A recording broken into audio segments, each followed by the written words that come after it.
welcome to Stan the Wine Man TV. I am your host, Stan Rattan, and this is the Blue Collar Wine Show, where I help you spend your wine dollars wisely.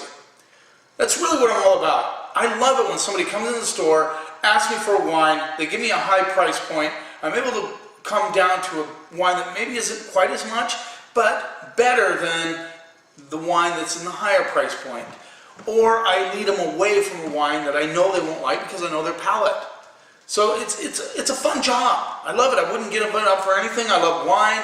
I love the whole subject of wine. I love everything about it. I've been doing it a long time, and I still love it. And I think I'll love it until I'm on the other side of the grass. I'm going to love it. Just something I wanted to explain. I work at King's Market in Friday Harbor, Washington. We have a great wine department, probably one of the best wine departments you'll see in a grocery store. A lot of people are very surprised when they get there and see all the wines that we have. I love it. I'm very proud of it. It's my playground. I love changing things up, finding new things, putting new things in, stacking great values. I love it.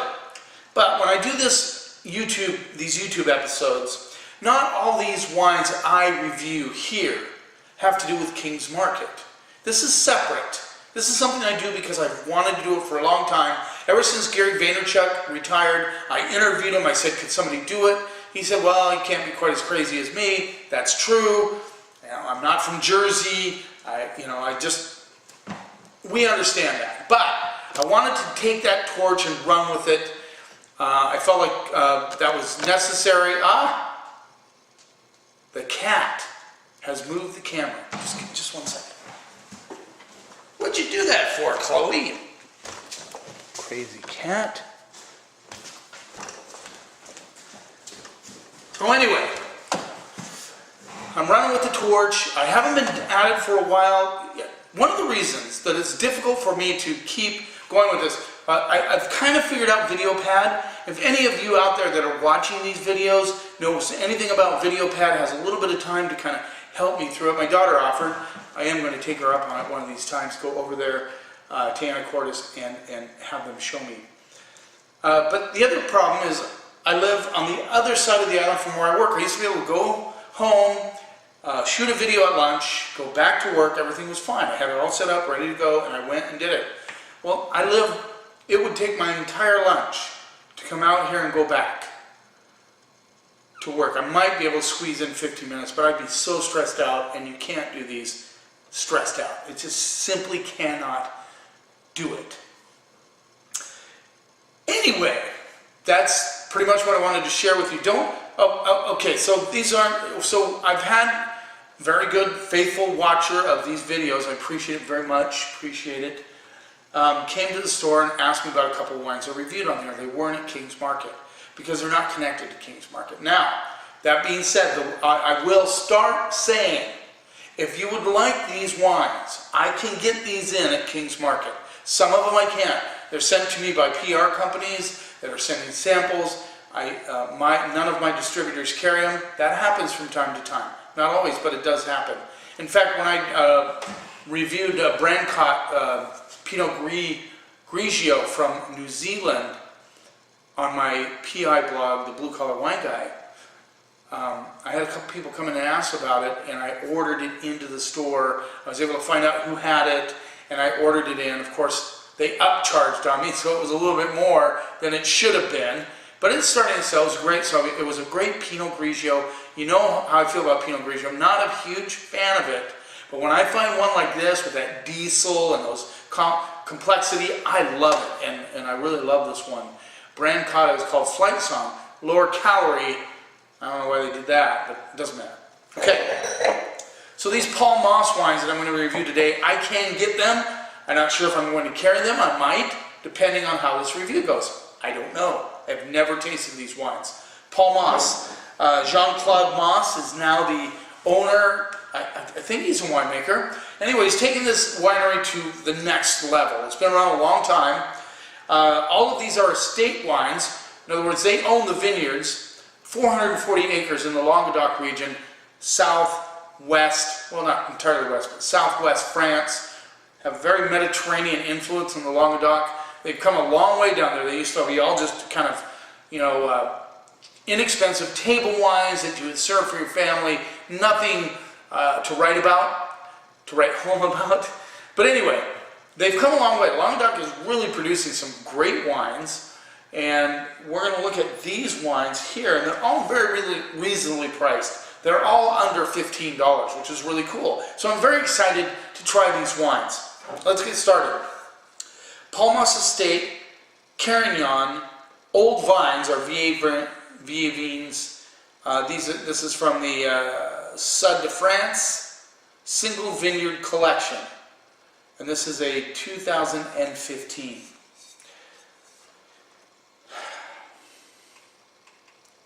Carignan's an interesting wine. $14. I'll show you the label. Carignan's a very interesting wine.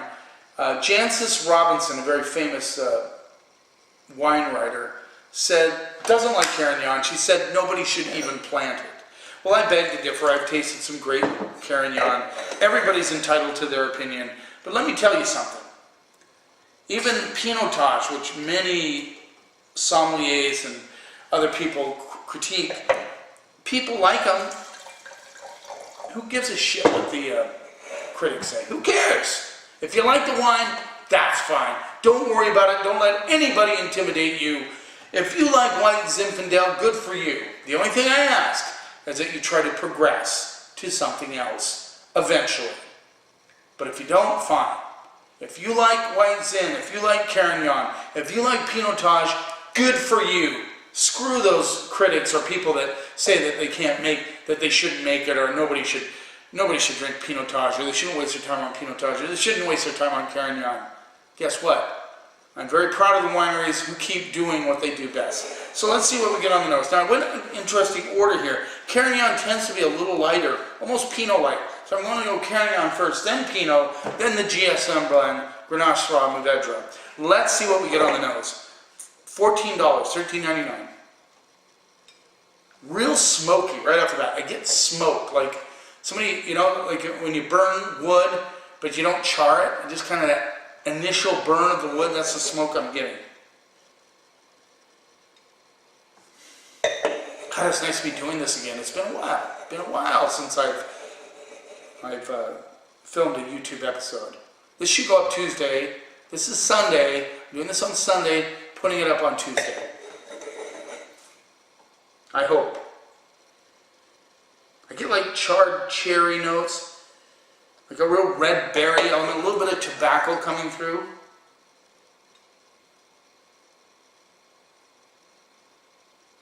Yeah. Really hard to get past the char, the smokiness, which is really cool. I like smoke on my wine, like smoke on the water. Everybody played it on their guitar. Everybody. I don't think I ever attempted to play it on the guitar, but my brother did. Everybody does smoke on the water. Boom, boom, boom, boom, boom, boom. You know.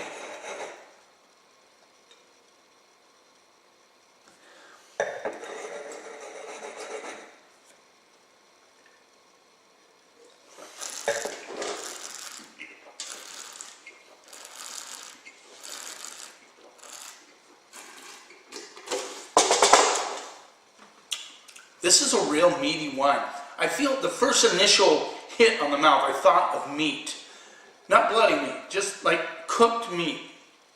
Very interesting. The smoke comes through, so you did this meat on the barbecue, and you took that first bite. You know that meat that you didn't cook rare, but didn't overcook it, you know, right in that middle of the road? That's what it reminds me of. With a little bit of maybe marinated in currants or cherry juice.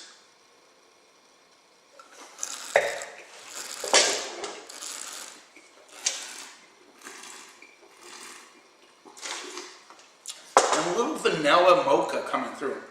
Now, to be honest with you, this is kind of a one-dimensional wine. Not a lot going on. I don't get a lot of complexity. It's certainly not. It has a delicious factor. That mocha vanilla, meaty kind of cherry, a little bit of chocolate coming through on the backside. But I'm not talking super complex here. There's not a lot of juxtaposition of flavors on this wine. Hope you're okay if I use that word. So there's not like, you know, not you know how things kind of contrast each other. That's what causes complexity. Like you'll get some acid, you'll get some fruit, you'll get tannins. This is very smooth wine, very vanilla-like. I mean, vanilla-like, boring vanilla. It is a boring wine. I'll tell you that right now. A lot of you will like it though, I think, I'm pretty sure, because it's not offensive at all. That vanilla mocha chocolate thing is lingering for quite a while, which is a good thing. You want your wine to hang around a bit. This is like a safe wine. Let's call it that. It's very safe. You could serve this. People would just chug it down. Someone might want to put an ice cube in it. It's okay. I understand.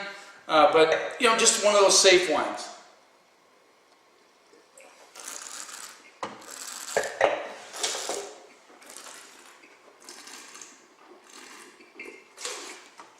Yeah, I'm going to pass on this wine because it's 14 bucks. I can find you a plethora, a shitload. Hope that's okay. But I tell you, there's a chick named Jenna that she's a very good teacher about writing. Jenna Morrissey. She's Sicilian. Anyway, if you want some tips on writing, she's fantastic. I tried to follow her on Patreon and contribute some money, but it's a terrible website. They couldn't get it right. So sorry, Jenna, about that. But, you know, I'd like to contribute. She's written a book called Eve. It's very good. She's good at dialogue. Anyway, what's my point about that one? Oh, she swears, I mean, profusely. So I guess if it bothers you, let me know. Email me at stan@belucid.com if it bothers you, because I want to know. I don't want to do it. Please don't complain to YouTube yet. Sorry about that, but this is boring wine. I'm going to go C-, D+, because it's 14 bucks, and I can find you a lot of wines in the $10 range that can deliver better than this wine. I'm not going to go all in with Jancis Robinson just because I tasted one Carignan I didn't like. I've tasted Carignan I do like. But this one, it's okay. I'm going to stay C-. I'm not going to go to the D+ side. This is a little less than average, not complex, but it will not bother anybody. But like I said, 14 bucks, that's an inexpensive bottle of wine, I will say. But still, like I said, I can find a million, well, not a million, hyperbole, my friends. I can find a crap load of wines in the $10 to $12 range that could beat that wine easily. Another rinse it in. But like I said, it's not offensive. It's got a lot of chocolate notes to it, just kind of boring. Let's move on. So now we're going to go to the Pinot Noir out of the Languedoc. This is the 2015 Palmas Estate Single Vineyard Collection Saint. I wish I could read this. The lighting's not good. Take a look at the help section in your Alexa app. That's my echo. Should turn it off. I'm going to just shoot for the Saint Hilaire Vineyard. So it's a single vineyard wine. Sud de France.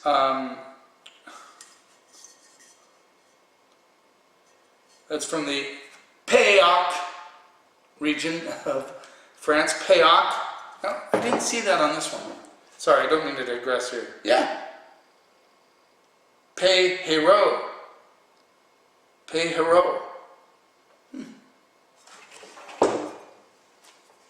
I haven't heard of that one yet. I didn't look at the back of the label. Pays D'Oc is a big region in France. Huge appellation. You might liken it to the Columbia Valley appellation, and it has sub-appellations inside it. I'm sure that's a sub-appellation inside the Pays D'Oc region of France. This is a Pinot Noir. Again, $14. I'm excited to try this because finding a good $14 Pinot Noir is not an easy task.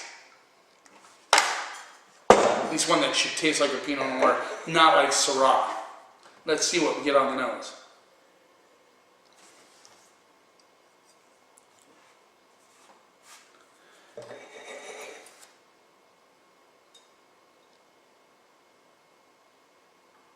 This is a very challenged nose. In other words, I'm not getting a lot off of this one.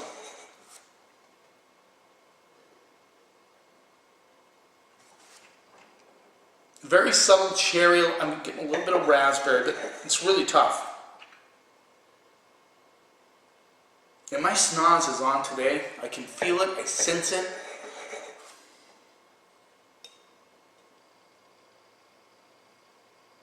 Yeah, it's extremely challenged on those. Now, that can be a flaw in a wine, I think, but not death knell. Sometimes when you get a wine, I've had wines that didn't smell like anything and then just blasted your palate. So let's see what we got on the palate.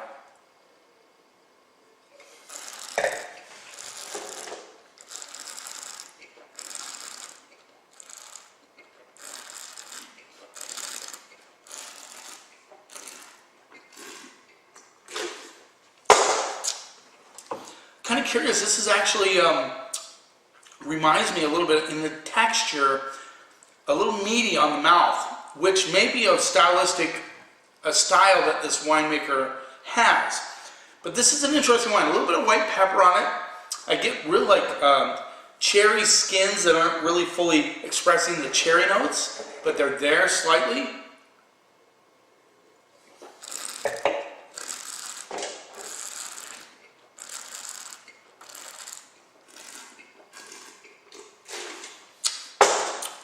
Doesn't taste like a typical Pinot Noir at all. A lot of tobacco, cherry skins without a lot of cherry notes, little char action, little minerality, little white pepper. It definitely is more complex than the Carignan, for sure.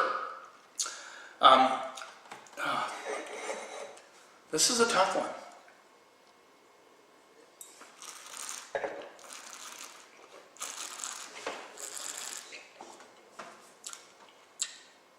Little grip action on it. A little thin on the finish. Definitely thinner on the finish. Once again, okay, here we go. More complex, a little more interesting than the Carignan, but still pretty Barney basic wine. I mean, it doesn't taste like a typical Pinot Noir to me at all. I don't get any Burgundian, I don't get any Willamette Valley out of it, I don't get any California out of it. It's its own Pinot Noir. Interesting wine. In fact, in a blind lineup, I'm not sure if you could tag this as a Pinot Noir. That's why in a Somm class, they don't use any varietals that are not typical to that area. So they would never serve you a Pinot Noir from Languedoc in a blind lineup because this would throw you off because Pinot Noir is not known to come from this area. Of course, it comes from Burgundy. It comes from the Willamette Valley. Those are the two most famous areas for Pinot Noir. Russian River Valley does some great ones. You got all kinds of areas, small pocket areas in California. This does not taste like a Pinot Noir. I'm not sure if I know what it tastes like. It tastes like red wine.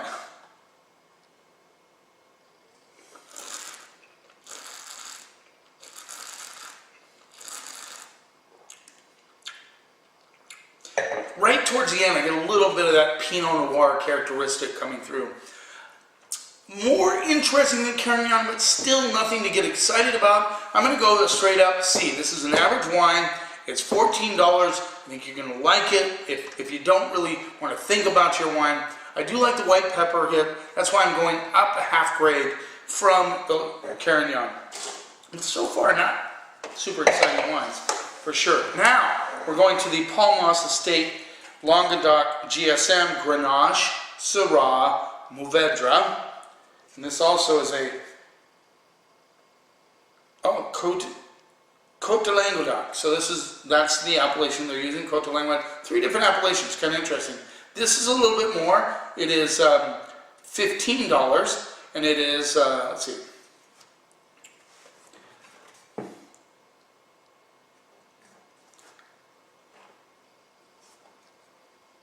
%35% Grenache, 35% Syrah, and 35 says so. How can I say 30% Mourvèdre? These glasses are killing me. You've seen me in past episodes where I've had to switch glasses.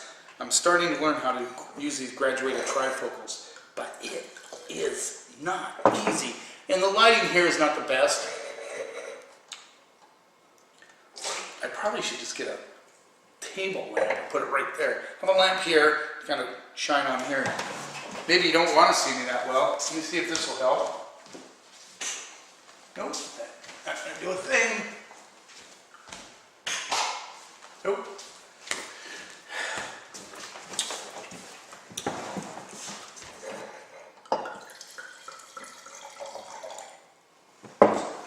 $15 Paul Moss, estate vineyards. And you might want to, this is a little caveat to that whole thing of being estate vineyards. It means that they have total control over the fruit. That's a good thing. You say, what's the big deal about owning your own vineyards? Well, they can decide crop, yield, pruning, trellis style, all of that is in their control. Whereas if you buy from a farmer who does his own thing, you might say, well, I want 3 tons per acre. Well, he may sneak in a little bit more. You know, it's just one of those things that when you don't have total control, it makes it a little bit harder to get consistently good fruit. But when you have total control, that makes it a lot better. So the fact that these guys are estate vineyard wines in the Languedoc, 440 acres, that's pretty impressive. And the prices are pretty good. I mean, like I said, C minus. But once again, I think you wouldn't be offended by those wines by any stretch. But this is a GSM. This is more in the wheelhouse of the Languedoc. Let's see what we get on the nose. Although Carignan is really in the wheelhouse of the Languedoc. But this is also Pinot Noir, not so much. Let's see what we get on the nose. I like this one right off the bat because they give you a little bit of that diesel kind of rubber boot thing, which is I'm totally stupidly geeky about. I say stupid because a lot of people look at me like, what are you, nuts? You want petroleum on your wine?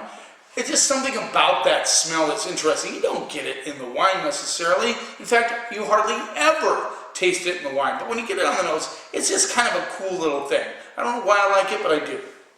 I have no apologies for that.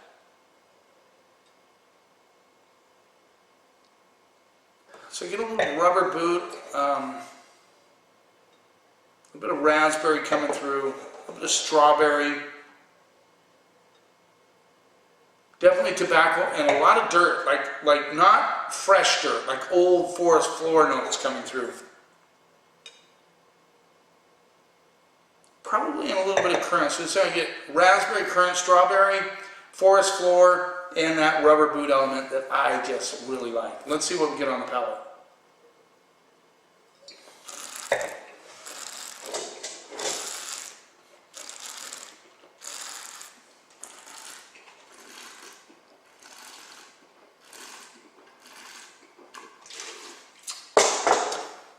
Once again, I like this wine. Once again, that meaty sort of mouthfeel comes through. I get strawberries and plums. I can get plums on the nose, but I'm definitely getting it on the palate. A little bit of white pepper coming through on the backside, and then there's some chocolate and tobacco notes coming through. This one, it's like the tiny little steps up, and this one's a little bit more interesting.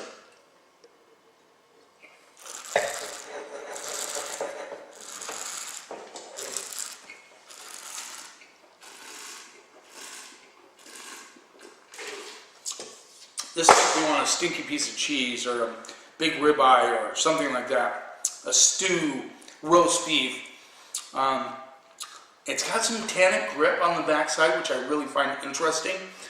Minerality, like crushed rock, but it's not a prominent part of it. There is fruit here. What I like about this wine right now is that it shows old world, but it has enough kind of fruit, a little bit of that plum, a little bit of that strawberry.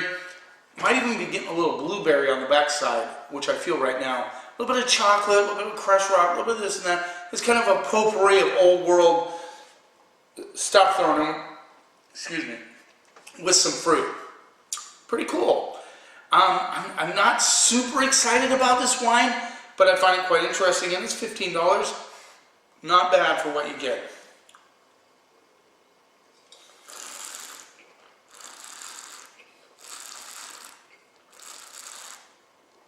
And very dry. I love that crushed rock on the backside. I'm going to go B- on this wine. I think it's a full grade up from the first wine, half a grade up from the second wine. Might even hedge towards B. I think it's a very interesting wine. I love GSM blends, and this isn't the best one I've ever tasted by any stretch of the imagination.